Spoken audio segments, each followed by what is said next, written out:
जरा एक तस्वीर की कल्पना कीजिए। एक 65 साल का बुजुर्ग इंसान जो एक व्हीलचेयर पर बैठा है। हाँ, उम्र का असर। बिल्कुल।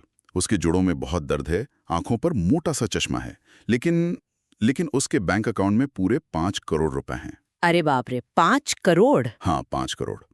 अब एक बहुत बड़ा सवाल उठता है कि क्या ये सफलता की तस्वीर है या फिर जिंदगी का एक बहुत बड़ा धोखा। मतलब ये तो सोचने वाली बात है। है ना? क्योंकि बचपन से हमारे समाज में, हमारे घरों में एक फॉर्मूला बिल्कुल दिमाग में रटा दिया जाता है कि अच्छे से पढ़ाई करो, एक सुरक्षित नौकरी ढूंढो, अपनी इच्छाओं को मार कर पैसे बचाओ और फिर 65 साल की उम्र में रिटायर होकर अपनी लाइफ को एंजॉय करो। हाँ, जिससे सब एकदम सेफ रास्ता मानते हैं। सही कहा। लेकिन क्या बुढ़ापे में करोड़पति बनने का ये आइडिया सचमुच कोई समझदारी भरा सौदा है?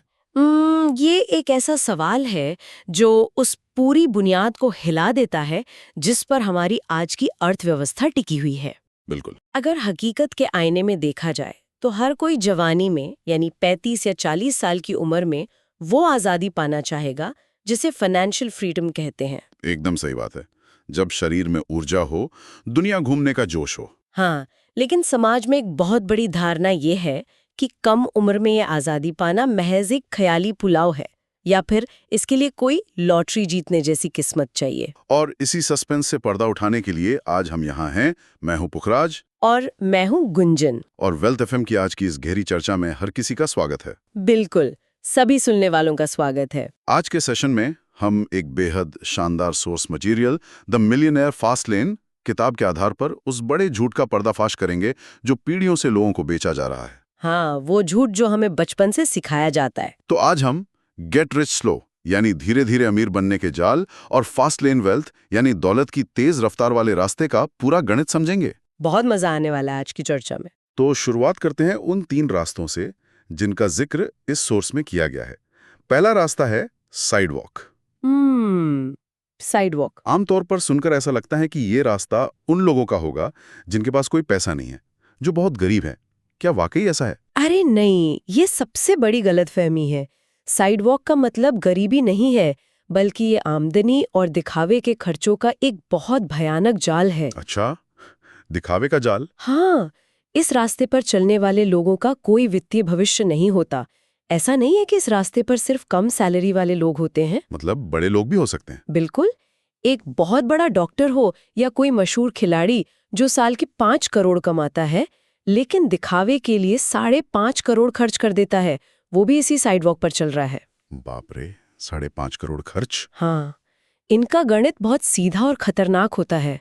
आमदनी प्लस कर्जा बराबर लाइफस्टाइल। मतलब ये वो लोग हैं जो आज की खुशी के लिए अपना कल गिरवी रख देते हैं। एकदम सही पकड़ा। ये लोग हमेशा कंगाल होने से बस एक छटनी या एक बीमारी की दूरी पर होते हैं। लेकिन समाज में ज्यादातर लोग तो बचत करने वाले होते हैं ना, जो एक आम मिडिल क्लास मानसिकता होती है। हाँ, वही सेफ खेलने वाली मानसिकता। यहीं पर एंट्री होती है दूसरे रास्ते की, जिसे स्लो लेन कहा गया है।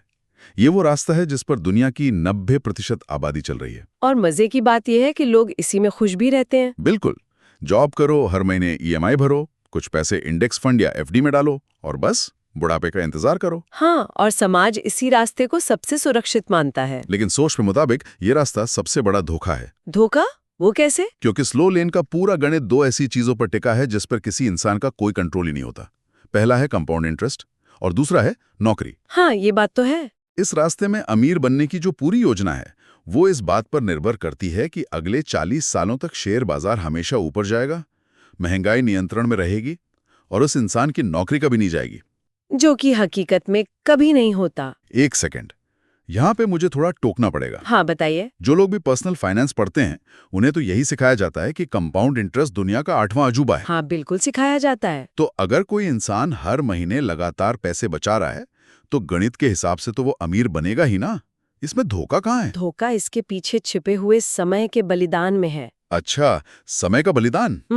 कंपाउंड इंटरेस्ट काम करता है, इसमें कोई शक नहीं है, लेकिन यह अपना असली असर दिखाने में 30 से 40 साल का वक्त लेता है। बाप रे, 40 साल? हाँ, तो क्या जिंदगी के सबसे बेहतरीन 40 साल आजादी के इंतजार में गुजार देना एक सही सौदा है? स्लो लेन की सबसे बड़ी समस्या इसका गणितीय समीकरण है। वो क्या है? यहाँ इंसान की कीमत उसके काम के घंटों से तय होती है। दौलत का फॉर्मूला यहाँ है प्रति घंटे की कीमत गुणा काम के घंटे। ओह, अब समझ आ रहा है। ये एक ऐसा फॉर्मूला है जिसकी एक बहुत ही सख्त सीमा है। बिल्कुल। एक दिन में हर इंसान के पास सिर्फ 24 घंटे ही होते हैं। चाहे कोई कितनी भी मेहनत कर ले, वो 25 घंटे काम नहीं कर सकता। एकदम सही। जब दौलत का सीधा संबंध समय से जुड़ा हो तो दौलत की एक सीमा तय हो जाती है। हाँ, मतलब समय खत्म, दो पैसा खत्म। बिल्कुल। जिस दिन काम करना बंद, उसी दिन से आमदनी बंद। इसे अगर एक उदाहरण से समझें तो ये स्लो लेन असल में एक ट्रेडमिल की तरह है। ट्रेडमिल कैसे? मतलब कोई व्यक्ति ट्रेडमिल पर दौड़ तो बहुत रहा है, पसीना भी बहा रहा है, लेकिन पहुंच कहीं नहीं रहा है। अरे वाह, क्या सटीक बात कही है। और सबसे भयानक बात यह है कि इस ट्रेडमिल की जो स्पीड है वो इंसान की बढ़ती हुई उम्र और बाजार की महंगाई है। जैसे जैसे उम्र बढ़ती है महंगाई बढ़ती है। बिल्कुल। ये ट्रेडमिल और तेज होती जाती है। अगर इंसान अपनी रफ्तार यानी अपने काम के घंटे कम करे तो वो सीधा मुंह के बल नीचे गिरेगा। और इसीलिए स्लो लेन वाले रास्ते में सबसे बड़ी बलि समय की चढ़ती है। बहुत डरावना है ये तो। है ना? जब 40 साल बाद वो ट्रेडमिल रुकती है और इंसान के हाथ में उसका बचाया हुआ पैसा आता है, तब तक उस पैसे का आनंद लेने के लिए न तो शरीर में जान बचती है और ना ही वो जवानी वाली ऊर्जा। ये सच में एक बहुत ही डरावनी तस्वीर है। अपना पूरा जीवन उस समय के इंतजार में निकाल देना जो कभी लौट कर नहीं आएगा। एकदम सही कहा। वैसे समय बचाने की बात निकली है तो यहाँ एक जिक्र उन लोगों का भी होना चाहिए जो इस वक्त बहुत ही स्मार्ट तरीके से अपने समय का इस्तेमाल कर रहे हैं। वो कैसे? जो लोग इस वक्त अपना कोई रोजमर्रा का काम करते हुए, चाहे वो ड्राइविंग हो, किचन का काम हो या कोई और टास्क, वेल्थ एफएम की इस चर्चा को सुन रहे हैं। अरे हाँ, वो तो मल्टीटास्किंग कर रहे हैं। बिल्कुल, वो असल में अपने समय की मल्टीटास्किंग कर रहे हैं। उनके हाथ काम कर रहे हैं लेकिन उनका दिमाग दौलत बनाने की नई नीतियां सीख रहा है। ये तो बहुत ही शानदार बात है। समय का ऐसा सही इस्तेमाल ही इंसान को भीड़ से अलग करता है। और इसीलिए वेल्थ एफएम की कोशिश यही रहती है कि जटिल वित्तीय ज्ञान को इस तरह पेश किया जाए कि उसे काम करते हुए भी आसानी से सुना जा सके। हाँ, ताकि समय भी बचे और ज्ञान भी बढ़े। तो जो लोग इस ज्ञान का नियमित हिस्सा बनना चाहते हैं, उन्हें वेल्थ एफएम को सब्सक्राइब जरूर करना चाहिए। ये बिना कोई अतिरिक्त समय खर्च किए अपनी वेल्थ नॉलेज को बढ़ाने का सबसे बेहतरीन तरीका है। बिल्कुल, सब्सक्राइब करना तो बनता है। खैर, वापस इस ट्रेडमिल वाली समस्या पर आते हैं। अगर स्लो लेन गलत है और इसमें इंसान अपनी जिंदगी के सबसे कीमती साल गंवा रहा है, तो फिर इस जाल से बाहर निकलने का रास्ता क्या है? यहीं से जन्म होता है उस तीसरे रास्ते का, जिसे फास्ट लेन कहा गया है। Fast lane. तो आखिर ये फास्ट लेन है क्या? क्या ये रातों रात अमीर बनने की कोई स्कीम है? नहीं नहीं, रातों रात अमीर बनने की कोई स्कीम नहीं होती। फास्ट लेन कोई लॉटरी या शॉर्टकट नहीं है। अच्छा, तो फिर क्या है? ये असल में गणित के उस फॉर्मूले को तोड़ने का नाम है जहां समय और पैसे को एक साथ बांध कर रखा गया था। मतलब समय और पैसे को अलग करना? बिल्कुल। फास्ट लेन का इकलौता नियम है समय को पैसे के समीकरण से पूरी तरह बाहर निकाल देना। तो एक ऐसा सिस्टम बनाना जहां पैसे कमाने के लिए इंसान की शारीरिक मौजूदगी की जरूरत ना पड़े। एकदम सही। सिद्धांत के तौर पर तो ये सुनने में बहुत आकर्षक लगता है, लेकिन इसे थोड़ा और गहराई में जाके समझते हैं। हाँ, बिल्कुल। ये कोई हवाई बात ना लगे, इसलिए इसका कोई ठोस उदाहरण होना चाहिए। आखिर एक सिस्टम भौतिक रूप से समय को पैसे से अलग कैसे कर सकता है? चलिए इसे एक बहुत ही व्यावहारिक उदाहरण से समझते हैं। हाँ, बताइए। मान लीजिए कि किसी व्यक्ति ने एक सॉफ्टवेयर या कोई मोबाइल ऐप बनाने के लिए कोडिंग की। ठीक है। उस कोड को लिखने में, उसे तैयार करने में उस इंसान को 100 या 200 घंटे लगे। उसने उस समय कोई पैसा नहीं कमाया। मेहनत का समय। लेकिन एक बार जब वो सॉफ्टवेयर बनके तैयार हो गया और सर्वर पर लाइव हो गया, तो अब वो 24 घंटे काम कर रहा है। अरे वाह! जब वो इंसान रात के 3 बजे गहरी नींद में सो रहा होता है, तब भी दुनिया के किसी कोने में कोई ना कोई उस ऐप को डाउनलोड कर रहा है या उसे खरीद रहा है। मतलब सोते हुए भी पैसा आ रहा है। बिल्कुल। यहाँ क्या हुआ? यहाँ काम करने वाले समय और आमदनी का रिश्ता टूट गया। उसने मेहनत एक बार की, लेकिन आमदनी बार बार और हर समय हो रही है। लेकिन यहाँ एक बहुत बड़ा सवाल खड़ा होता है। हमारे समाज में एक बहुत ही पुरानी और मजबूत सोच है। कौन सी सोच? यही कि अमीर बनने का सबसे आजमाया हुआ तरीका है एक एक पैसा बचाना, फालतू खर्चे काटना। वो कंजूसी वाला माइंडसेट। हाँ, लोगों को सिखाया जाता है कि रोज की कॉफी छोड़ दो, बाहर खाना छोड़ दो तो अमीर बन जाओगे। क्या ये सच नहीं है कि जो जितना ज्यादा पैसा बचाएगा वो उतना बड़ा अमीर बनेगा? ये मिडिल क्लास मानसिकता का सबसे बड़ा भ्रम है। भ्रम? वो कैसे? मैं सोर्स से एक बहुत ही प्रभावशाली लाइन कोट करना चाहूंगी। Wealth is not about saving, it's about creating value. मतलब अमीर बनना पैसे बचाने के बारे में नहीं है, बल्कि वैल्यू बनाने के बारे में है। बिल्कुल। पैसा बचाना असल में डिफेंस या बचाव का खेल खेलना है। कोई इंसान अपने खर्चों को काट कर शून्य तक तो नहीं ले जा सकता ना। हाँ, कुछ ना कुछ खर्चा तो होगा ही। लेकिन फास्ट लेन ऑफेंस या आक्रामक खेल खेलने के बारे में है। इसका एक बहुत सीधा समीकरण है, जितनी ज्यादा वैल्यू बढ़ेगी आमदनी उतनी ही ज्यादा बढ़ेगी। 1 मिनट, मुझे इस समीकरण पर थोड़ा शक हो रहा है। शक क्यों? सुनने में ये अच्छा लगता है कि वैल्यू बनाओ और पैसा आएगा, लेकिन क्या ये इतना सीधा है? सीधा तो नहीं है, पर जैसे मान लीजिए अगर कोई बहुत ही शानदार चित्रकार है, वो महीनों लगाकर एक बेहद खूबसूरत पेंटिंग बनाता है, उसने बहुत बड़ी वैल्यू क्रिएट की। हाँ, की। लेकिन अगर कोई उस पेंटिंग को खरीदने वाला ही ना हो तो वो चित्रकार तो भूखा ही रह जाएगा। सिर्फ वैल्यू बनाना आखिर काफी कैसे हो सकता है? बहुत ही उम्दा सवाल है, और यहीं पर फास्ट लेन का सबसे बड़ा रहस्य छुपा है, जिसे समझना हर किसी के लिए जरूरी है। अच्छा, वो क्या? सिर्फ वैल्यू बनाना काफी नहीं है, उस वैल्यू की मांग और स्केल यानी पैमाना भी होना चाहिए। स्केल मतलब कितने लोगों तक पहुंचे? बिल्कुल। उस चित्रकार की समस्या ये है कि उसकी पेंटिंग सिर्फ एक ही व्यक्ति खरीद सकता है। वो एक बार में एक ही इंसान तक पहुंच रहा है। हाँ, ये तो है। फास्ट लेन का नियम कहता है कि जो इंसान समाज में जितनी बड़ी और जितनी ज्यादा लोगों की समस्या हल करेगा, पैसा अपने आप चुंबक की तरह उसके पास खिंचा चला आएगा। मतलब जो इम्पैक्ट या प्रभाव है वो बड़े स्तर पर होना चाहिए। इसे थोड़ा और जमीन पर लाकर समझते हैं। हाँ, चलिए। सोर्स में एक बहुत ही बेहतरीन उदाहरण दिया गया है। मान लीजिए किसी के पास फिटनेस ट्रेनिंग देने का बहुत अच्छा हुनर है।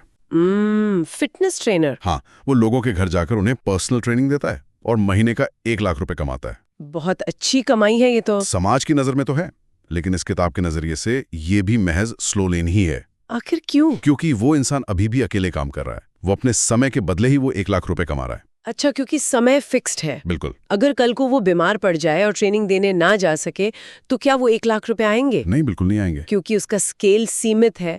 वो एक दिन में 10 या 12 लोगों से ज्यादा को ट्रेनिंग नहीं दे सकता। तो इसी स्थिति को फास्ट लेन में कैसे बदला जाएगा?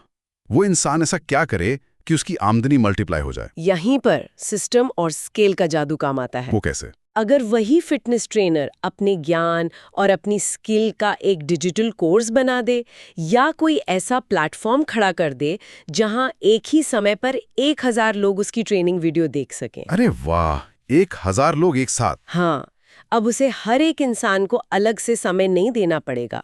उसने मेहनत एक बार की, लेकिन अब 1000 लोग उसे पैसे दे रहे हैं। बहुत बढ़िया। उस एक सिस्टम ने उसकी मेहनत और उसकी पहुंच को 1000 गुना बढ़ा दिया। यही फास्ट लेन का असली मतलब है। मतलब फास्ट लेन का अर्थ कोई जादुई छड़ी घुमाना नहीं है, बल्कि काम करने का पैमाना यानी स्केल बढ़ा के देना है। एकदम सही। ये बात तो दिमाग के कई बंद दरवाजे खोल रही है। लेकिन एक आम इंसान जो इस वक्त किसी ऑफिस की क्यूबिकल में बैठा है, जो हर सुबह 9 बजे ऑफिस जाता है और शाम को 5 बजे लौटता है, जो इस ट्रेडमिल पर लगातार दौड़ रहा है, वो आखिर इस फास्ट लेन में शिफ्ट कैसे हो? बहुत जरूरी सवाल है ये। क्या किताब में इसके लिए कोई ठोस एक्शन प्लान दिया गया है? बिल्कुल दिया गया है। सोर्स में फास्ट लेन पर शिफ्ट होने के लिए 3 बहुत ही स्पष्ट और अचूक कदम बताए गए हैं। चलिए तो फिर उन कदमों को एक एक करके डिकोड करते हैं। पहला कदम क्या है? पहला कदम है हाई वैल्यू स्किल सीखना। High value skill? हाँ, एक ऐसा हुनर जिसकी बाजार में बहुत मांग हो। जैसे कि? ये कुछ भी हो सकता है। कोडिंग, कॉपीराइटिंग, डिजिटल मार्केटिंग, या फिर लोगों की किसी बड़ी वित्तीय या तकनीकी समस्या को हल करने की क्षमता। मतलब जब तक इंसान के पास कोई ऐसी स्किल नहीं है जिसके लिए लोग पैसे देने को तैयार हों, तब तक फास्ट लेन की शुरुआत ही नहीं हो सकती। एकदम सही। अब मान लिया कि किसी ने एक बहुत ही जबरदस्त स्किल सीख ली, तो दूसरा कदम क्या होना चाहिए? हाँ, दूसरा कदम क्या है? दूसरा कदम है सिस्टम बनाना। सिस्टम मतलब अकेले काम नहीं करना है? बिल्कुल।